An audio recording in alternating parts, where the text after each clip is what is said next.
You have patients with chronic plantar fasciitis. Well, congratulations. They don't have plantar fasciitis. It's plantar fasciosis. Let's treat it as such. If someone has chronic pain at the plantar fascia, chances are it's not from the actual fascia. It's from everything else that's supposed to be doing that job. When we look at Punjabi system, we know that we need a passive structure that's able to distribute load. We know that we need an active structure that's able to take off some pressure from that passive system so we don't create long-standing structural damage. And we need to know how to move. That's where our central nervous system plays in.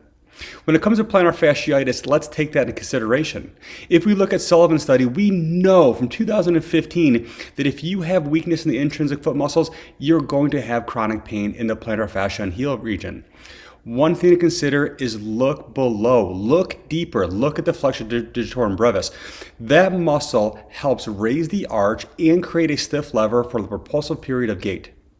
If you can have a good firm grasp of your toes and push off and you can fire that flexor digitorum brevis, you can now have a great lever arm to push off, run faster, be more athletic, play soccer, jump higher in volleyball. But how do you test for it?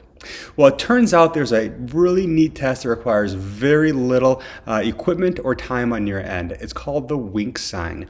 The wink sign is when you have the patient stand on both feet and now they're going to try to curl their toes. What you can see here is this the first patient with Sever's disease, a 13-year-old with Sever's disease. He goes to contract his toes, and what you can see is the distal phalanx are the only ones curling. He's only activating the flexor digitorum longus.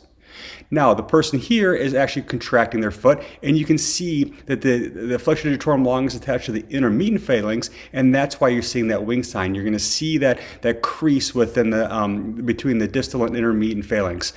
That person is able to contract their flexor digitorum brevis, the other person is not.